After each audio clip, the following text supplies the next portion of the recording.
we discussed the trade situation with Luka and AD, obviously, in full depth in Oh, yeah. episode 74 of Sitting Courtside. So you guys make sure you check that out. But now we're going to discuss the player perspectives of things, the star players to be more exact, the Lukas, the LeBrons, the ADs, and the Kyries. And let's kick it off with, I guess, the big dog, the elder statesman of the group, and LeBron James. Like, Yep.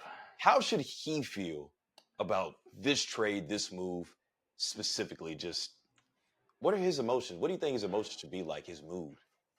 I mean, like we talked about in the podcast, I think this is a move that benefits the Lakers more in the long term than the short term. I think by splitting up LeBron and Anthony Davis right now, you're taking a little bit of a step back this season. I know Luka Doncic in the grand scheme of things is the bigger player, the better player overall, but it's like what they had going in Los Angeles in the playoff race, and now you shake the team up. You're putting two players together, two very similar players together, LeBron and Luka Doncic. Luka obviously being less athletic, but a little bit more offensively gifted, I would say, as far as like shooting and like craftsmanship and stuff. But I think LeBron should have an open mind to this. I think initially it's like initial thought is, oh, we're probably not going to win this year. Or, he's probably not thinking that. He's always thinking that they have a chance to win and stuff. But realistically, your chances drop down. So if I'm LeBron, I'm a little, discouraged by that. But at the same time, having an open mind of, oh, we lose Anthony Davis, but I am going to team with Luka Doncic, who is LeBron's favorite player, loves to watch him. It's Luka's favorite player growing up and now. So I think, one, Luka can learn a lot from LeBron. So I think LeBron might be excited about kind of, passing on this knowledge and, maybe the torch even to Luka Doncic. But LeBron James, looking at this roster now, isn't built to win, but I think he's optimistic or should be open-minded of seeing how the Lakers form a roster around them. Because I don't think they're done making moves. The trade deadline's in a few days. There have been reports the Lakers are aggressively pursuing a center at the very least. I think that they have to get a center. Jackson Hayes cannot be the starting center for this team. So if that's the case, forget playoffs aren't even an option. But if I'm LeBron James, maybe initially a little shocked, of course, a little discouraged, but at the same time, I'd have an open mind of, you got rid of Davis, but it's not like you just got draft capital back or you're starting to rebuild. You got Luka Doncic, who's a top 3 player when healthy. Yeah, I don't even know if we could even call this a rebuild. Just no. It's like you landed the number 1 pick, but he's already 5 years into his career. Exactly. It's kind of crazy, but he's turning 26 at the end of this month. It's insane. But for LeBron's standpoint, makes me very sad. Yeah, low key.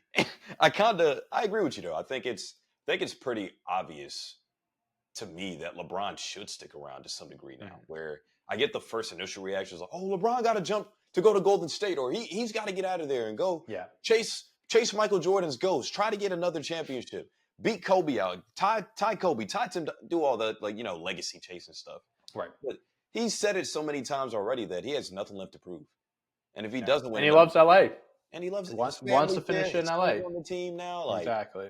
You might as well keep things simple. But I also think that having Luka there, LeBron gets put in this Chris Paul kind of role. Like we've seen Chris Paul go to all these younger organizations, like what he did for OKC and SGA, what he did for Phoenix and Devin Booker, even what he did for James Harden to some degree when he went there. I know James Harden is MVP candidate before he got there and all that, but Chris Paul got there, the team got better. Yeah, and then obviously absolutely. He decides over this past offseason to not go sign with the Clippers or the Lakers or any of these big teams or Miami. I'm going to go to San Antonio. Go play with Wemby and mentor this guy. Not ring chasing. No ring chasing. Like it's literally, and Chris Paul was torch chasing. Like I'm about to give game to all these young players. And I think Chris Paul, I'm not even trying to joke about this. Like he's literally making the game a better place by he's leaving it. He's leaving it a lot better than what it was, and now he has De'Aaron Fox. Add that to the list. That to the list. Absolutely. So now, LeBron has the opportunity to do the same thing. Every year of LeBron's career since 2007, when he made his first finals appearance, has been any team that you're on, we are expecting you to get to the NBA finals, especially after the 2010s, right? Like 8 straight finals or whatever. Yeah. So yeah. That was the expectation. That's the bar. But now, dude, you're 40. I don't think the pressure's on. Everybody's everybody that's smart knows that the Lakers aren't gonna probably compete for a title unless a move is made potentially, but I don't know who they can get. So Right. give back to the game, teach Luka the game some more. Like I get Luka's already a computer upstairs and in the head and all that. He gets the game better than a lot of the other people in this league. Right. But still, like, there's no teacher like experience I get, and LeBron has a lot of it. He's got 22 years of it. And I think Luka can learn a lot from him too, whether it be on the court and off the court as well with his conditioning and all this and that. So I think LeBron will be a big, big motivational factor, a big help there. Absolutely. We'll move on. Let's All right. go to well, it's only right to go to the other elder statesman out of this bunch, I guess. Let's talk Kyrie Irving, All right. which is very much in a greatly weird spot where Mm-hmm. he shared the court with Luka for those, for that season and a half or whatever it was, I think, or 2 years. I'm not sure, but he didn't have to be the lead guard anymore, which is Right. something that I don't think he's ever had to do. Like, obviously, when maybe in Brooklyn sharing the floor with James Harden at times, but it was a very small sample size since the two didn't really play a whole lot together. But Mm-hmm. Luka was the ball dominant guy, still bringing the ball up the court, was technically the point guard since he did control the pace of the Right. game. Kyrie got to play off ball a lot, just similar to how we seen him do with LeBron, where he could kind of just go off of screens, get off of pin downs, or obviously still get an ISO play and break it down if he got to. But what's Kyrie's point of view? What are we thinking for Kyrie here? Well, he has a lot more responsibility now. That's for sure. He went from being a part of the most, arguably, people said the most skilled duo, skilled backcourt in NBA history, to, well, now just one of the most skilled players in NBA history being left in Dallas. Not comparing the situations, but I will be interested to see how this goes because, I mean, the last time Kyrie really was, looked at as being the number one or, the leader of a team was when he was in Boston.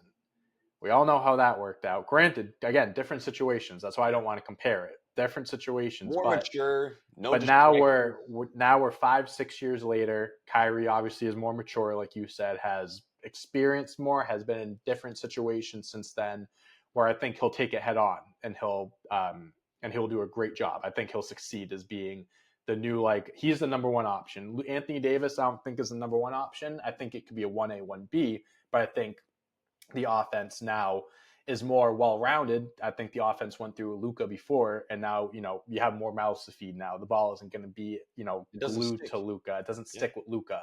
But I think Kyrie's still going to be the facilitator. He's still going to be the floor general, the player that it runs through. He's still as skilled as he ever was. So I think he still obviously has the talent.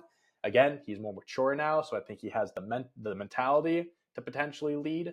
Made it back to the finals last year, so he still has that fresh on his mind.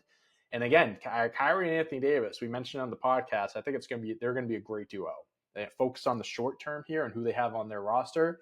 Kyrie and Anthony Davis is one of the best duos in the NBA. There's no denying that. It's Yeah. the long term that is more of the concern. But if I'm Kyrie, it sucks losing Luka. Of course it does. You lose someone that helped take the pressure off of you when it came to handling the ball and scoring and stuff. But someone like Kyrie, I think, is open and willing to accept any challenge. So I don't think he's discouraged by this. I don't think he's necessarily happy, but I don't think he's like, I think he's like, okay, this is what it is. It's a business. He's been around for a long time. It's like, this is our team now. We're going to go out there and compete just like any other night. Yeah. Like I agree. Honestly, I think Kyrie should kind of be salivating at this opportunity, to be Yeah. honest. I Yeah, mean, honestly, sure. it's He's due something for a that he contract soon too, so he can, raise his he, value he a took little the bit, make word. some more That's money. literally point number Yeah. one. Mm-hmm. Get to potentially be in line for this supermax contract, or at least get one more big contract that'll potentially ride you out to the sunset for your career. Big time. Mm-hmm. And this is literally Nico Harrison, as questionable as this move is, by giving up your franchise player in Luka Doncic.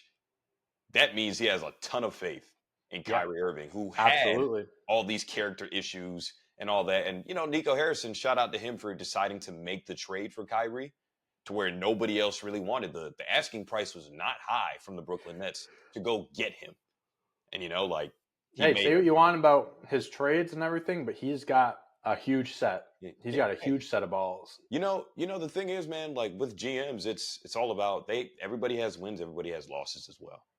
not deciding to sign Jalen Brunson because you felt like, oh, well, we could find another point guard that does similar things. We don't need him. They let him walk to New York. He's now the face of the franchise. But Kristaps Porzingis, they had Brunson, Luka, and Kristaps at one point.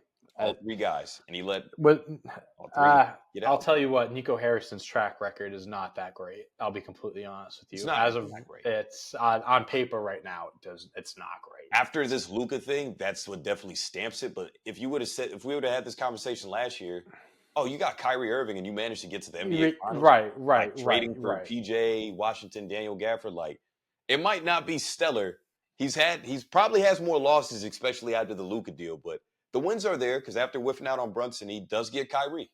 Right. So it's like I definitely get it, but Nico Harrison, we'll talk shit about you another day. But Kyrie definitely should be happy about this opportunity just from the standpoint of his pockets, from knowing that I can go get another big contract, from knowing that we still have a team to compete that's arguably better than what you had. Right. Like losing Luka is a major loss. Again, you talked about the pressure being taken off, being able to share the court with another perimeter star. So I don't have to create for everybody and myself. Yeah. Like I totally understand that. I get that. And now that onus does fall on Kyrie, but Kyrie's never played with a big like Anthony Davis before. Right. To where he could still make a lot of things easier on you. And people are more prone to double teaming post players than they are perimeter guys. Like the only time they really double in perimeters guys is when they send the fire through pick and roll. Like they're blitzing pick and roll situations. Like, all right, let's make Kyrie make a decision. But now you have a guy that could command the defense, and it's probably going to be a mismatch problem at the 4, the position that he wanted to play this entire time. Right. So, right. Now with Kyrie kind of being able to run that show and not have another perimeter co-star, Kyrie's numbers could probably take another spike to where this big time contract for money purposes is great. Obviously, for friend bond purposes, losing Luka, it sucks. Yeah. This is definitely not a place any of these 4 guys we're going to talk about could have seen this going. So it's wild, but Kyrie will be just fine. Yeah, I'm with you. All right, next. Now I guess we got to talk about the trade. I'm like still kind of dumbfounded at this trade. Yeah, talking about it, it's still like I can't believe we're talking about this. Like this actually happened. Let's start with I guess the bigger name in this thing, which is Luka, which is the crazy part. But Luka Doncic just, he's a Laker. Now, you spend your first 6-7 years or whatever it was with one organization, probably are looked at since Dirk played there, like, oh, another Euro great star it's probably going to be the face of the franchise. Like, could have had a statue. Definitely. Was going to be the best Maverick of all time, arguably. Dirk Nowitzki is the biggest winner here, to be completely honest with you. He's the biggest winner out of everyone here. His records are not going to be touched. His statue is going to be by itself. He's going to have his own statue for the next 20 plus years. Yeah. Hey, listen, Dirk, his records are in a good spot. Luka, listen, when it comes down to Luka, I think judging by his comments that we've seen already, obviously he's hurt that Dallas blindsided him, of course. And I wouldn't surprise me if he came out and just talked shit. He's not going to, because he's going to be professional about it, but he has every right to hold a grudge against that organization, against Nico Harrison, all that. He has every right to do that. But he said, about joining the Lakers, he goes, it doesn't matter where I'm playing. I love the game and I want to win championships. So to Luka, I don't think it matters to him that he's in LA because it's just another opportunity to win. I think he is obviously excited to play with LeBron James, his idol, his favorite player. Once obviously we can't put ourselves in his shoes, put ourselves in his head, but I feel like at first, once you shake the cobwebs off and he realizes, once the shock kind of lessens, he's like, okay, I am going to go to LA where they are going to treat me like the next all-time great. I'm going to play alongside LeBron James. They're going to build around me. I'm okay. So that's why I think Luka, that's where his head should be at. Yeah, I mean, I wholeheartedly agree. I think as a collective, given a situation, opportunity that you have to go to another franchise, and it's not like You didn't go to a bad franchise. Right, You're going right. to Yeah, they arguably, sent you to a good spot. They sent yeah. you to a good place. Even though organizationally, in terms of pieces, like yeah, they might not be exactly what he would want. They're not exactly what I would want as a Lakers fan either. Like Sure. as the team's constructed, but you're getting an opportunity to finish your career with an all time great. Hmm. We'll ride into this, not all time great, arguably the greatest The basketball greatest, you player could say, is the ever. greatest. Yeah. So it's very much like, hey, the situation at hand is that you get to learn not just how to win. I know Luka went to the finals without him and all that, but Kyrie, LeBron, two different animals, two different beasts. I'm sure Kyrie Right. had a lot of like lessons in game for this dude, but Of in, course. in play style, Luka's a lot closer to LeBron than he is Kyrie. Yes, So absolutely. it's very much, dude. This is an opportunity for you to learn the game from Yeah. a different scope, a different perspective. And we mentioned on the podcast, or it's like he's with the best guy possible as far Yeah, as conditioning goes, taking care of his body. So he should be excited about you can see being with everything. someone that has the expertise and the experience of LeBron. I'm also thinking from a standpoint like once you touch down in LA, you should be well. He is in LA. He should be attached at the hip of LeBron James. There you go. Yeah. Never thought I'd see a Boston fan throw that up. Give it How up about to that? How about that? You ever see that before? You ever see Dante. that one before? But now it's very much like, dude, you need to be stuck to this dude like glue Yeah, for these absolutely. rest of these 30 odd games or so. And if I'm LeBron, I'm stuck to him like glue too. I'd want to Yeah. be at his hip and making sure he does all the right Man, things. Because also LeBron, like LeBron's expectation should be sky high. If I'm LeBron and Luka comes in and is half-assing things, like not playing defense, I'm ripping him apart if I'm LeBron. I'm hell saying yeah. fuck this to the organization too. Be like, you brought him, like you did this, blah blah blah. He's not even going to compete. That will piss me off. So Yeah. LeBron James, 100% should be on top of it, just like Luka should be on top of it. Absolutely. Like, I'm just this is a perfect opportunity for Luca to just get right, get shredded. Yeah, Like, like yeah. just get in At shape. 25 years old, There's too. plenty of He's time. just entering his prime. You can say he's not even in his prime yet. And it, 26, 27 is usually the age. the Obviously, start. the NBA is different now, Yeah. but like, yeah, he has plenty of time. It's crazy, man. Like, and I'm just looking at the notable players that the Lakers traded for throughout history. Obviously, Anthony Davis, Fuck Pau him. Gasol, literally Fuck him. him and Lucas deal is 17 years apart. But Kobe, draft night, Bob McAdoo, an Fuck MVP, him. Kareem, and Fuck Wilt. him. Fuck them. Fuck them all. You guys get gift drafted these guys. I don't fucking And, get it. It's and you know ridiculous. what? This is why the draft does not matter for certain teams. And the Dude. Lakers are one of those teams. And you know what? Not Honestly, what upsets me most about all this is that the Lakers fans who were the Photoshop kings, the queens, the swapping jerseys.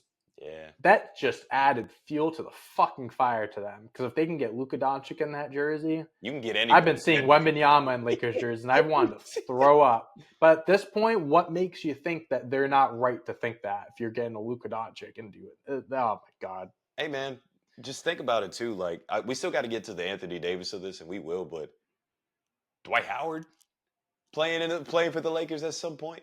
Like, it's just there's a lot of big time names that just roll through the Russell Westbrook. Yeah, Like, yeah. it's like obviously some of these guys don't have major impacts, but just to still get the name and the organization, Carmelo was a guy a few years ago. Obviously tail end, but still it could was have had fun. Chris Paul. Could have had Chris Paul. Well, David Stern. If David Stern was alive right now, he wouldn't let this trade go through. Hell nah. I know you see. I'm surprised he didn't put something through to the grave right now to stop this. Well, let's get to our last guy here in Anthony Davis. What's the view for AD here in Dallas? Honestly, same thing as Luka, where it's like obviously initially you're shocked, but then we heard very quickly after that he waived his trade kicker. He's excited to be in Dallas. I think this is a great opportunity for Anthony Davis. I really do.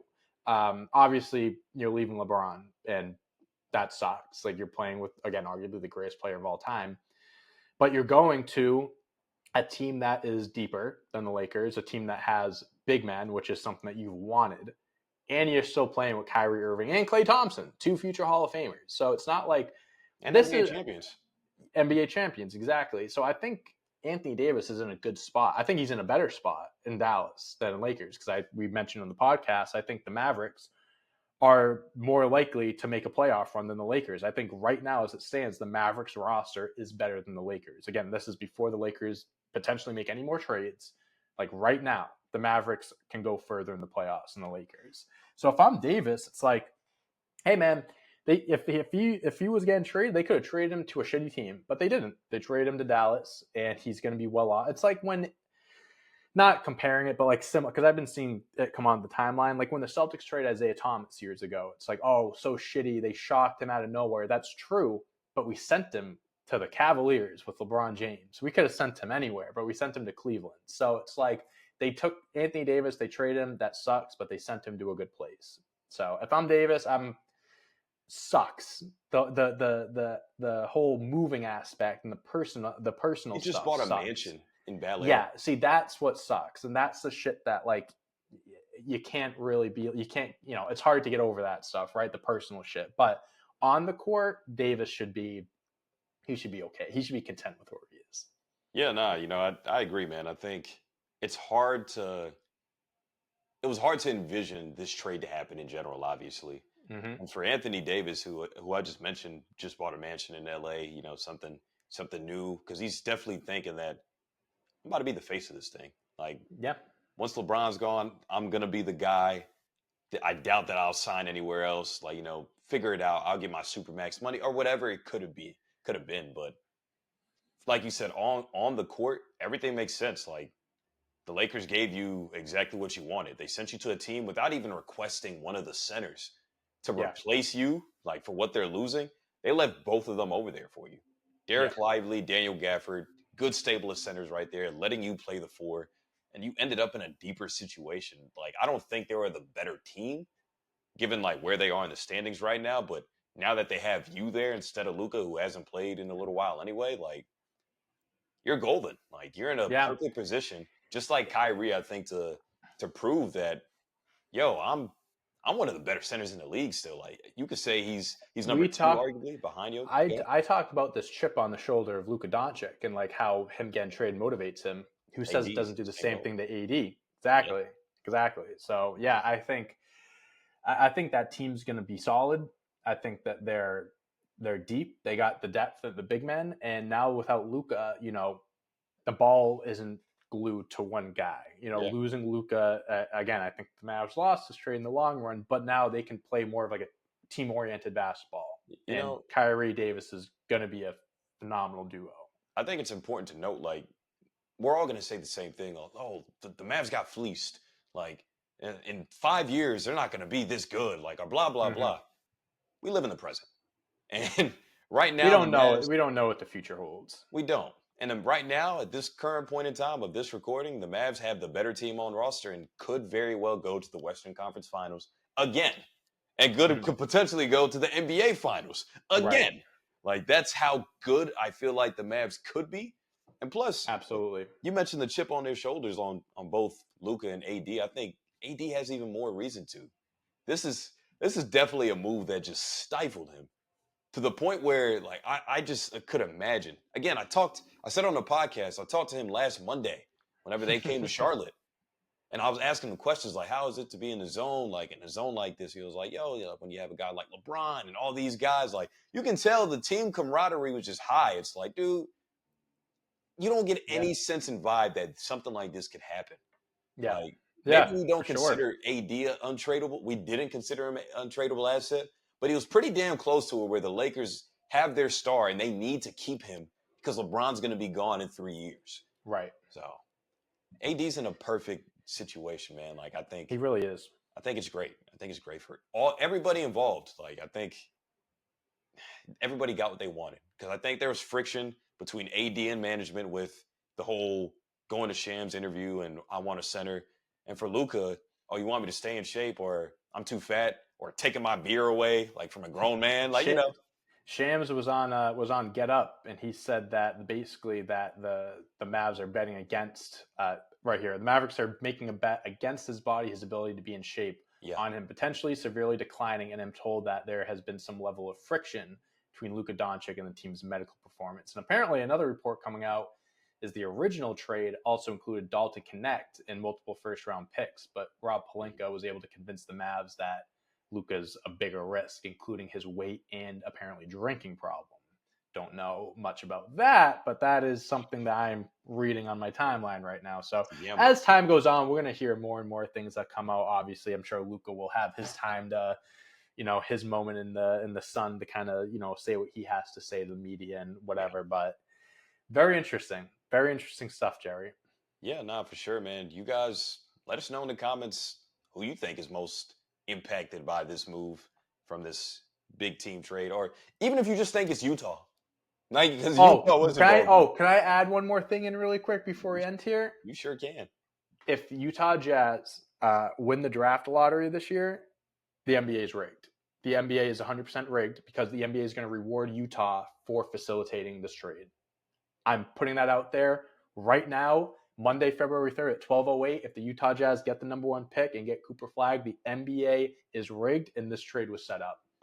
That's all I got to say. I'd agree with you. Hey, that's all I got to say. In that case, collusion is real. This is a Ponzi scheme in the NBA. It is. I'm being dead serious. If that happens, I'm going to be fully convinced that this league is rigged.